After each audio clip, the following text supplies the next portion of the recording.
अच्छा जी, इससे पहले कि हम खुदावंद की हजूर शुक्रगुजारी करें, खुदावंद ने भाई आकाश को, बेटी नीलम को साहिब औलाद किया और पहले एक बेटी खुदावंद ने अता की और उसके बाद खुदावंद ने फर्जंद नरीना बेटा हिजकीएल जो है खुदावंद ने अता किया।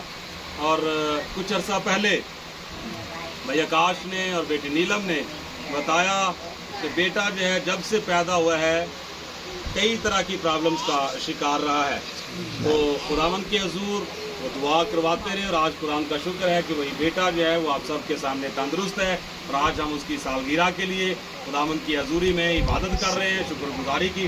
तो मैं चाहूँगा कि भाई आकाश एक छोटी सी गवाही जो है वो शेयर करेंगे और उसके बाद बेटी नीलम जो है वो थोड़ा बहुत बताएंगे कि किस तरह से वो दुआ करवाते रहे और क्या प्रॉब्लम्स थी। जी, आप सबको पता है कि स्केल को ना बहुत ही मसला था, तो फिर हम लोगों ने काजी साहब से कहा कि दुआ करें। उन्होंने कहा कि बेटी मैं भी करूँगा, लेकिन यह है कि आप खुद भी करना। तो फिर मैं खुद भी करती रही हूँ। तो अब शुक्र है खुदावंद का कि अब ये बिल्कुल ठीक है।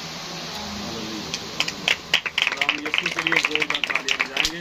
तो खुदावंद की शुक्रगुजारी करते हैं कि खुदावंद ने बेटे को से तो तंदुरुस्ती बख्शी है और आज वही बेटा जो बिल्कुल कमज़ोर सा महसूस होता था और चलने फिरने से भी वो बड़ी वीकनेस थी, इस तरह के उसके पेरेंट्स ने हमें बताया कि बड़ी वीकनेस महसूस होती थी और काफ़ी डॉक्टर्स के पास जो वो गए और काफ़ी डॉक्टर्स को दिखाया और उन्होंने बताया कि बेटे को जो है वो हड्डियों की प्रॉब्लम है और बड़ा को लंबा चौड़ा सिलसिला जो है वो, क्यों भाई काश ऐसे ही डॉक्टर साहब जो है वो बड़ा को लंबा चौड़ा सिलसिला जो है वो बताया करते थे। लेकिन खुदावंद का शुक्र है कि ईमान के साथ वो खुदावंद की हजूरी में आए और दुआ के ज़रिया से खुदावंद ने बेटे को तंदुरुस्ती बख्शी।